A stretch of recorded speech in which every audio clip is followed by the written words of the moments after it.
Commander Jake Hartley walked into the main hall of the Galactic Council station. The walls were made of white stone that seemed to glow from inside. Everything here was built to show power and control. Jake had been a soldier for 20 years, but nothing had prepared him for this moment. The Galactic Council was the highest authority in the known galaxy. 12 species, 12 cultures, 12 ways of thinking the universe into being. For 500 years, humans had been nothing to them. Humans were the new arrivals, the ones still learning how to travel between stars, the ones who barely knew how to speak the proper languages. But that had changed. 2 years ago, the Wrecker came. The Wrecker were a species built for war. They had invaded the outer colonies, destroyed 3 space stations, and killed thousands. Every species in the Galactic Council had sent their best military forces to stop them. And it was humans who had turned the tide. Humans who found new ways to think about battle. Humans who understood something that the older species had forgotten. Now the Galactic Council wanted to make peace. Not peace with the Wrecker, peace with humanity. They wanted to bind humanity to the Council, to make them part of the family. But nothing was free in the galaxy. Everything came with a price. The price was marriage. Jake stood in the center of the hall and looked around. He saw the Valorians with their golden skin that burned bright like suns. He saw the Kepler, creatures of pure mathematics who spoke in numbers and patterns. He saw the Thenoids, small and gray and thoughtful. He saw the Viridians, and his heart sank a little. The Viridians were the most beautiful species in the Council. They had skin that shone with every color of light. They could speak to each other without using their mouths, talking mind to mind across any distance. They were perfect, and they knew it. The High Council leader was a Viridian named Orin. His skin was bright blue, the sign of ancient lineage. Orin looked down at Jake with what might have been pity or might have been disgust. Jake had never been able to tell the difference with the Viridians. "We have a proposal to strengthen the bond between our people," Orin announced. His voice carried into every corner of the hall through devices that made sound travel without losing strength. "The marriage of a human leader and a Viridian royal will seal our alliance. It is an old custom, one that has proven effective for thousands of years. Both sides gain. Both sides strengthen." Jake knew about the custom. Every species in the Council had used it at some point. Marriage is politics. Love was not part of the equation. It was control and power and blood mixing to create loyalty that went beyond treaties. The first Viridian princess walked into the hall. Her name was Sarah, and she was stunning. Her skin was the perfect blue of the royal line. She moved like water, like music, like everything graceful given form. The ambassadors from every species stopped talking just to look at her. Orin gestured toward her. "Princess Sarah of the Viridian Dominion." But Sarah said nothing. She looked at Jake once, and he could feel her eyes looking into him, reading his mind. He had been told that all Viridians could do this, could see into human thoughts as easily as looking through clear glass. Sarah's face did not change. She walked past Jake and stood at the other side of the hall. The message was clear. No doubt the second princess was brought forward. Her name was Mina, and she was even more beautiful than Sarah. Her skin shimmered with patterns of light. That made it seem like she was made of living crystal. She was a warrior princess, known across the galaxy for her strength and skill in battle. Mina looked at Jake and said only one word: "Never." Then she turned and walked out of the hall. The sound of her footsteps faded into the corridors. The third princess was called Kess. She was younger, perhaps 20 cycles old by Viridian counting. She had the same perfect features, the same brilliant skin. But when she looked at Jake, her entire body seemed to recoil. She did not say no. She did not have to. The look of disgust on her face said everything that needed to be said. All 3 of the Viridian royal princesses had refused. Oren's face showed anger for the first time. The blue of his skin flickered with dark purple, a sign of strong emotion. This is unacceptable. The Council has agreed to this union. The Viridian people will not show such disrespect to the agreement. An older Viridian stepped forward, a woman whose skin was a pale silver instead of the proud blue of the royal house. She wore the robes of a palace servant or teacher, and Jake could see that others did not show her the same respect they showed the other Viridians. "There is one more," she said quietly. Oren shook his head. "No, the 3 princesses were selected for their strength and value. The others are not acceptable." "The agreement says a princess must be offered," the old woman said, and now Jake heard steel under her soft words. "A princess is a princess, regardless of what the council thinks of her." A long silence followed. The Valorians whispered to each other in their own language. The Kepler made sounds like mathematics clicking and calculating. The Denoids simply watched and waited. Then a door opened, and a 4th princess walked into the hall. She was small for a Viridian. Her skin was not the bright blue of the royal line, but a dull silver, like metal that had been used and worn. She did not move like Sarah or Mina or Cass. She did not flow like water or burn like crystal. She simply walked, putting one foot in front of the other.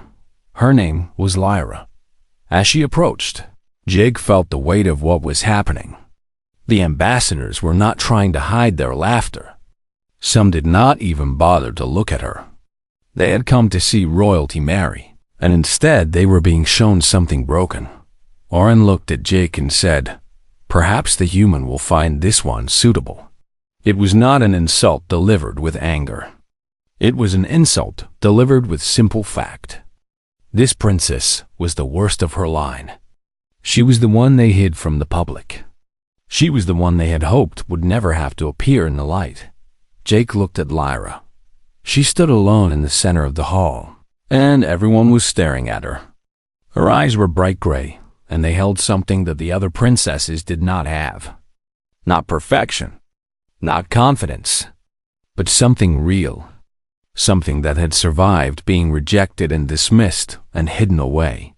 Jake stood up from where he had been seated with the human delegation. He walked across the hall toward Lyra. Each step seemed to take forever. Ambassadors turned in their chairs to watch. Oren's skin flashed with confusion. When Jake reached Lyra, he extended his hand. Not the stiff formal greeting used in politics. Not the careful hand offer that kept distance, but a real hand, open and honest, offering connection. Lyra looked at his hand for a long moment. Then she reached out and took it. The hall went silent. Even the Kepler stopped their mathematical sounds. Jake turned to face Oren and the council. "I choose Princess Lyra," he said, and his voice was loud and clear in the silence. "And you should all know something. You just gave humanity the greatest treasure among the Viridians. You did not even know what you were giving away because you were not paying attention to what truly matters." He felt Lyra's hand tighten in his grip. Around the hall, the expressions changed. Some ambassadors looked angry. Some looked confused. But Jake did not care. He had made his choice, and he meant every word. "Come," he said to Lyra, and he led her out of the hall, away from the lights and the stairs and the judgment of a galaxy that had never learned to see clearly. The human embassy occupied 3 large structures on the outer ring of the station. It was a new place, built quickly and without the style that older species showed in their work. The walls were simple. The corridors were straight. Everything was functional and plain. This was the kind of space humans built when they had limited time and unlimited problems to solve. Lyra walked through the corridors with Jake, and she said nothing. Jake had expected questions or reactions or anything that would tell him what she was thinking. But she simply walked, her silver skin catching the light in small flashes as they moved. Jake showed her to the quarters that had been prepared for her. The rooms were large and comfortable, with windows that looked out into space. Stars hung like diamonds in the darkness. Lyra walked to the window and stood there for a long time. "You will want to know about the marriage," Jake said finally. He was not good at waiting for people to speak first. "I know this was not what you expected. I know this was not what anyone wanted. But it is happening, and we need to talk about what comes next." Lyra turned away from the window. "The council will expect children," she said. Her voice was quiet but direct. "The agreement requires that we produce heirs to strengthen the alliance." Jake had not thought about that part. "Yes," he said. "But not yet. We have time. We can wait until we know each other better." "You are kind," Lyra said, and it did not sound like a compliment. It sounded like she was describing a physical object. "My family sent me to the palace teachers when I was young. They said I had a defect. My telepathy was weak. I could not speak to others the way I should. I could not hear the way others heard. They said this was wrong." She walked to a chair and sat down. Jake noticed that she moved carefully, as if she was not sure the chair would hold her. "I tried very hard to fix what was broken," Lyra continued. "I practiced my telepathy every day for years. I studied with the best teachers. But the defect did not go away. The telepathy never became strong. So my family decided it was better to hide me. I stayed in the inner chambers of the palace. No one saw me. No one knew me." Jake sat down across from her. "That was wrong. They were wrong." "Yes," Lyra said simply. "But they were my family. I had no choice." The next morning, Jake began teaching Lyra about the human embassy. He showed her the kitchens where the cooks worked. The humans ate food that Viridians found strange and sometimes disgusting. Meat from animals. Grains that had been processed. Nothing pure or clean in the way the Viridians understood purity. Lyra watched the cooks work, and she asked questions. What were they doing? Why did they cut the food into pieces? Why did they use heat to change the color? Jake answered each question carefully. He was used to training soldiers, not explaining the basics of human life. On Viridian, we grow food from the land directly. We eat it as the world makes it, Lyra said. You change everything. You make it different from its natural form. Yes, Jake said. We do, because we come from a harsh world. We had to learn to do things differently to survive. That is what humans do. We adapt. We change. We find new ways when the old ways do not work. Lyra was quiet for a while. Then she asked, Does this mean we are weak? That we have to change things? Jake considered the question. No, it means we are smart. A truly strong species finds new ways to survive. A weak species keeps doing the same thing, even when it stops working. He took her to the observation deck next. This was the place where he came when he needed to think. The stars were visible through the wide windows. Earth was not visible from here, but Jake could point to where it was in the vast darkness. That is home, he said. My world. It is nothing like the station. It is wild and full of danger. Animals that will kill you. Weather that will freeze you or burn you. Diseases that will make you sick. Every single day, humans are trying to survive. Lyra looked at the darkness where Earth should be. The Viridian records call it a death world. A place where everything works against the creatures who live there. That is true, Jake said. And humans come from that death world and do things that surprise species who have had thousands of years of technology and peace. Why do you think that is? Because you have no choice, Lyra said slowly. You have learned to be strong because you must be strong to survive. Exactly, Jake said. Over the following weeks, Jake brought Lyra everywhere in the embassy.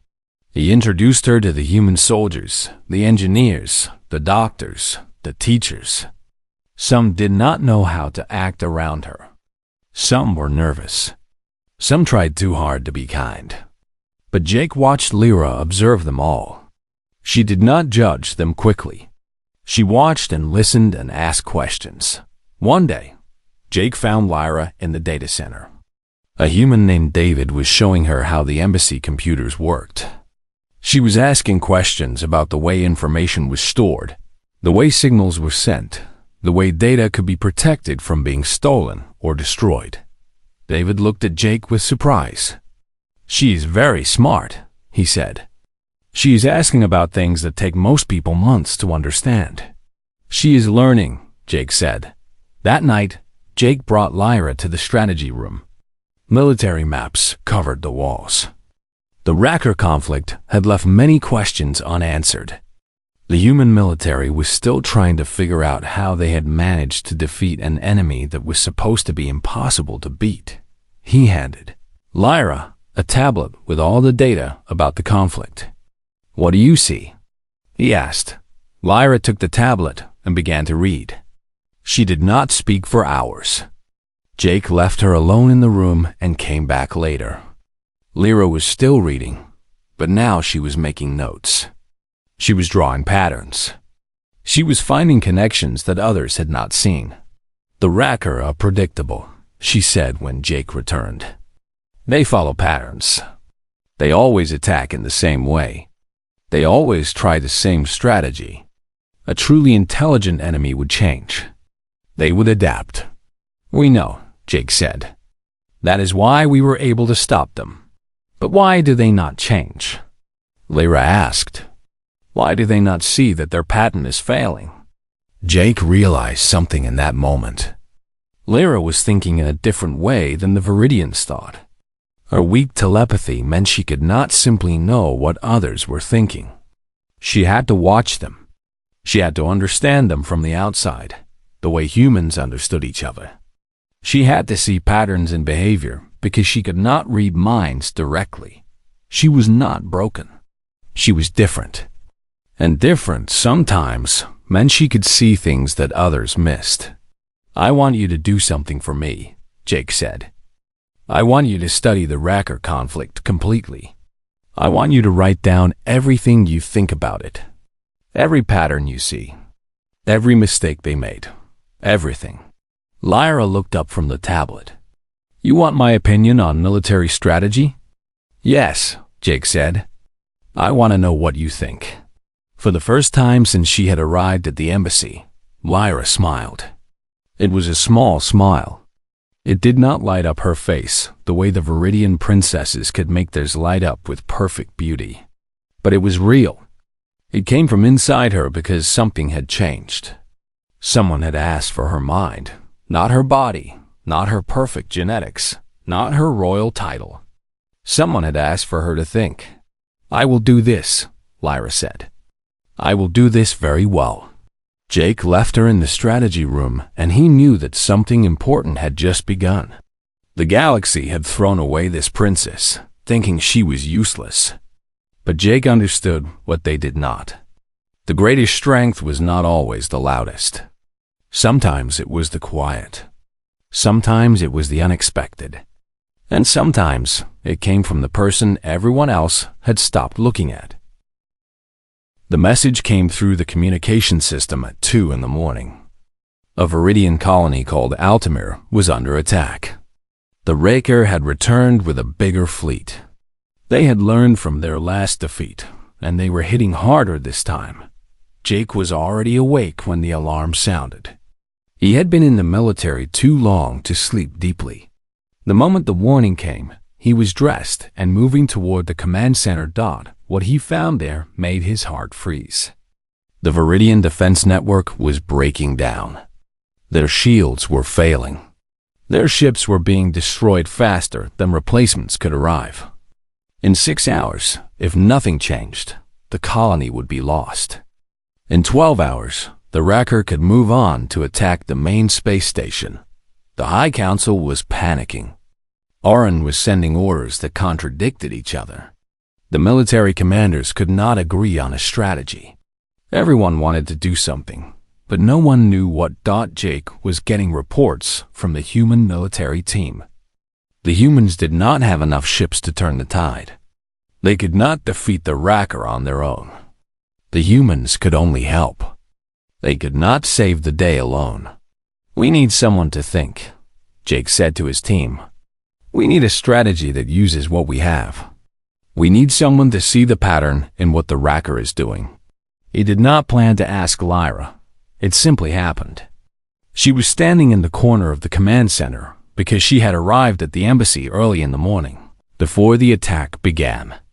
She had been studying the military files for weeks. She knew more about the Racker than most human officers did. "Lyra," Jake said, "can you think through this?" Lyra walked to the main display where all the Racker movements were shown as red dots advancing on the colony. She stood there in silence for a long time. The Viridian commanders did not look at her. The council members did not acknowledge her. She was a princess, yes, but a broken one. What could she possibly offer? She asked for all the data.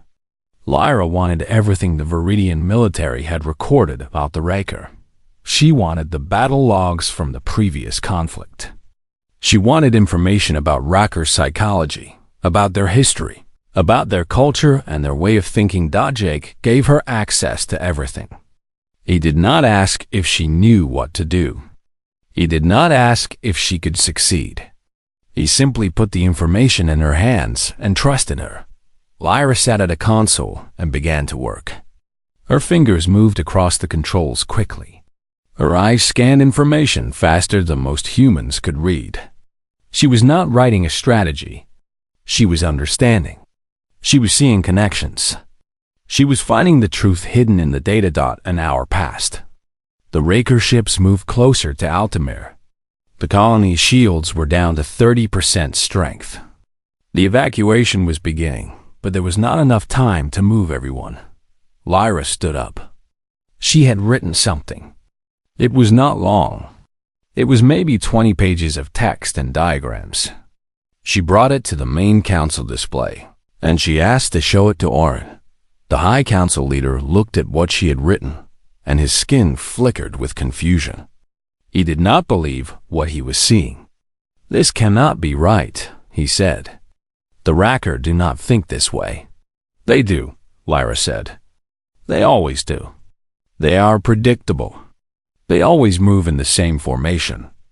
They always attack the shields first and the city second.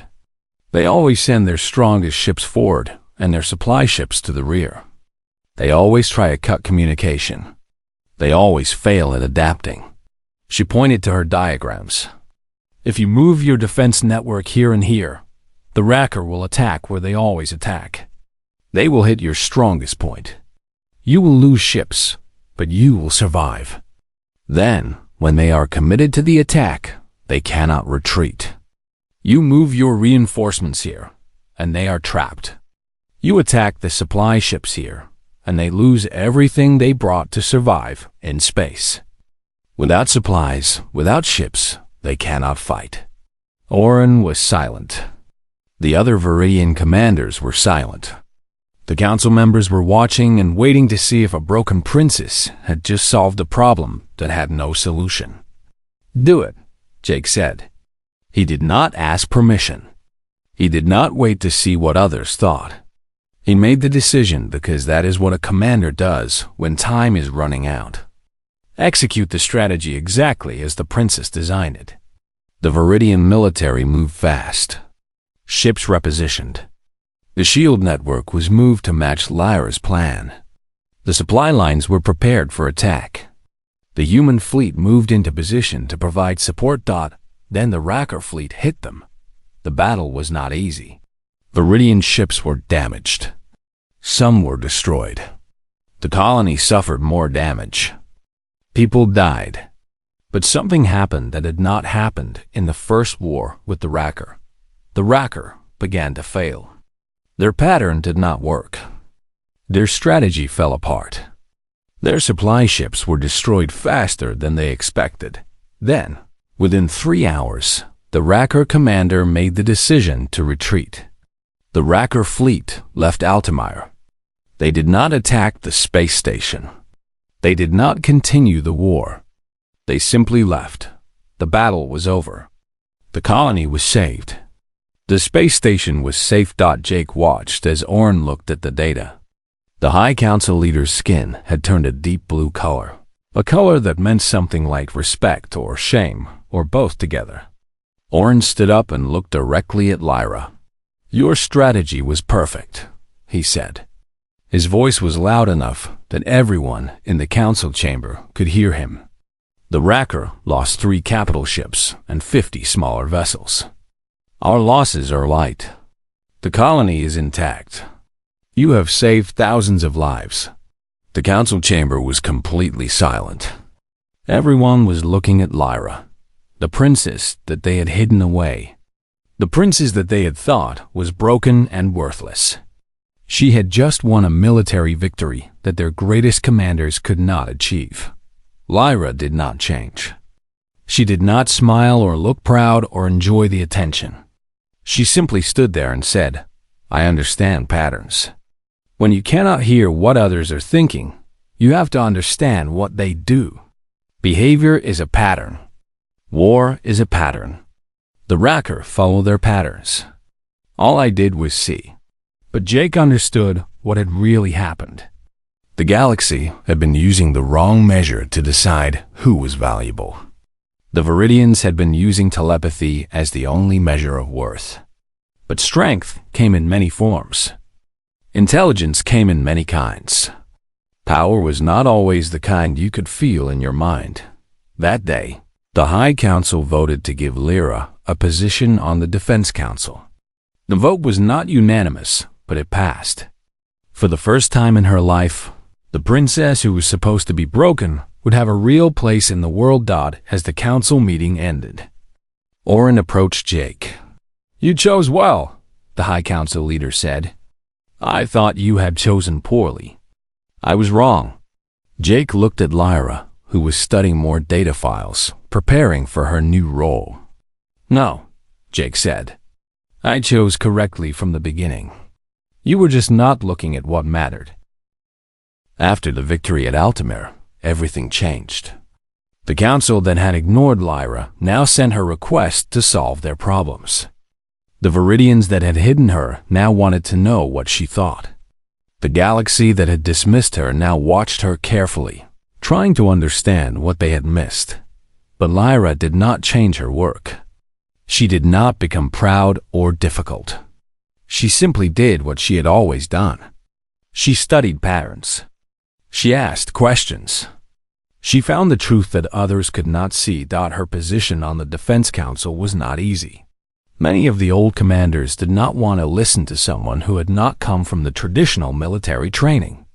They had proven themselves in ancient wars and had studied strategy for hundreds of years. Why should they listen to a princess who had spent her life hidden away? But Lyra had something they did not have.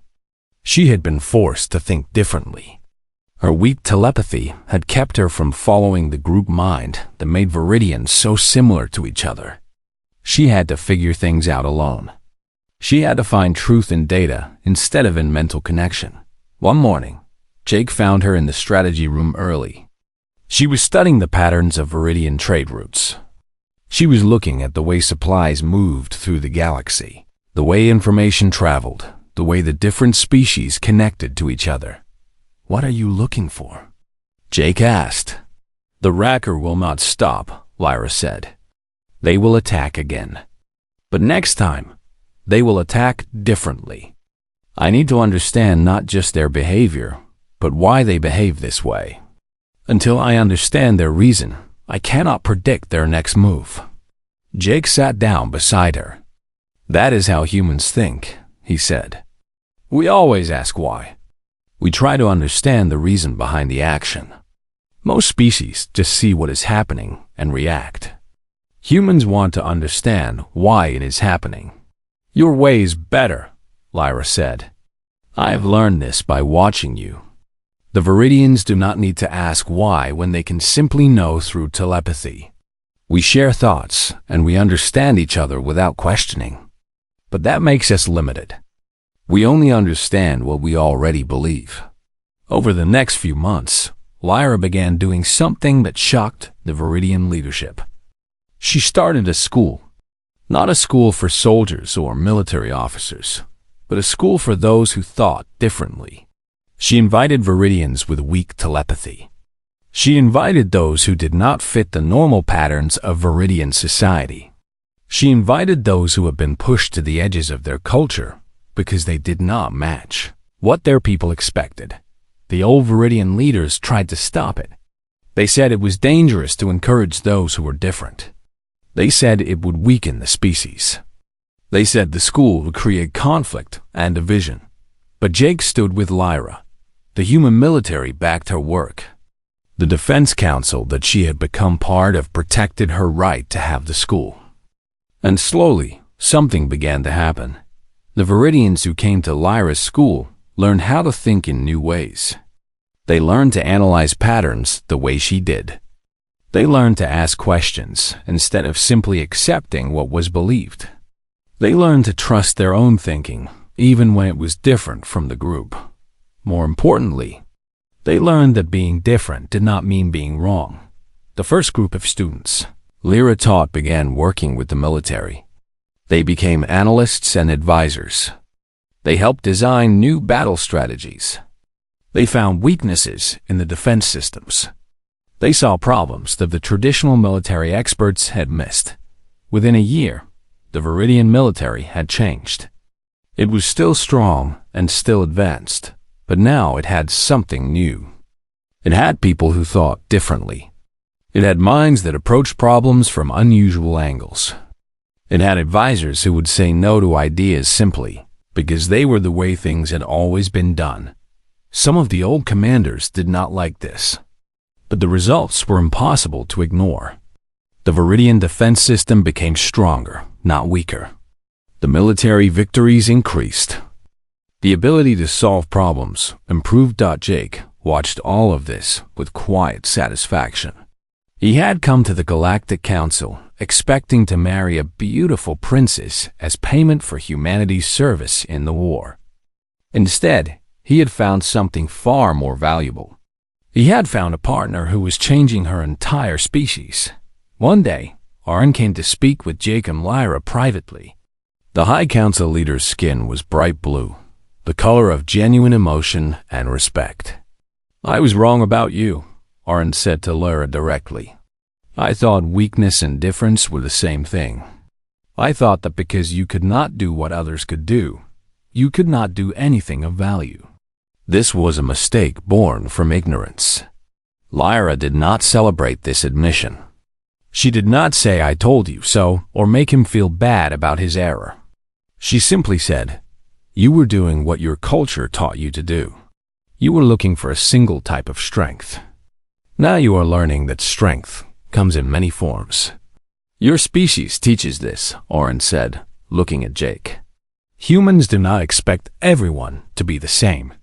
You expect everyone to be different and to find ways to work together despite the differences."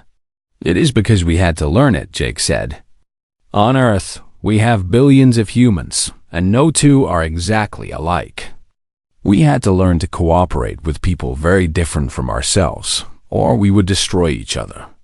We learned to value difference because difference kept us from making the same mistakes over and over." Oren was quiet for a long moment.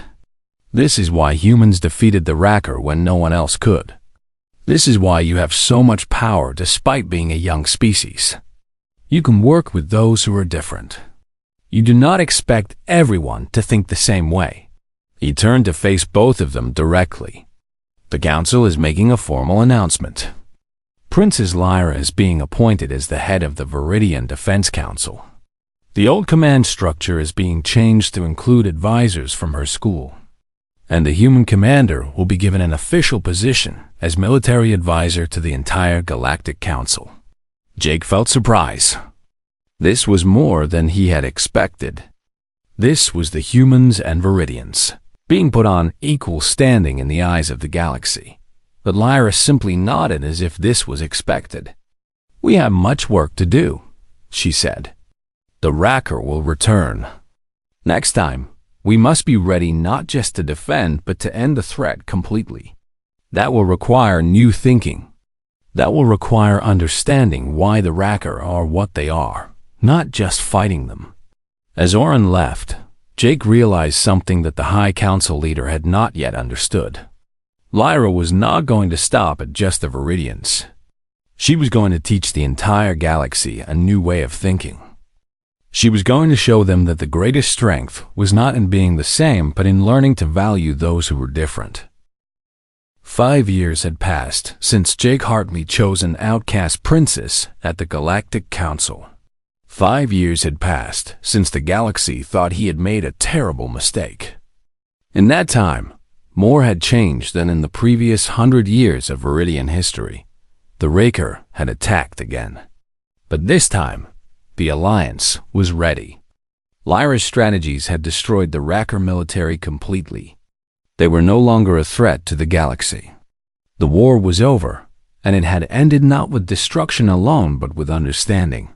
Some of the Racker had even asked to join the Galactic Council, to work with other species instead of against them.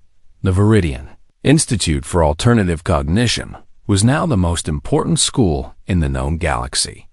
Species from every corner of space sent their students to learn from Lyra and her teachers. The Valorians sent their artists. The Keplers sent their mathematicians. The Thanoids sent their philosophers. The humans sent their engineers and soldiers and thinkers. Lyra stood in the great hall of the Viridian Council and prepared to give an address to the entire assembly.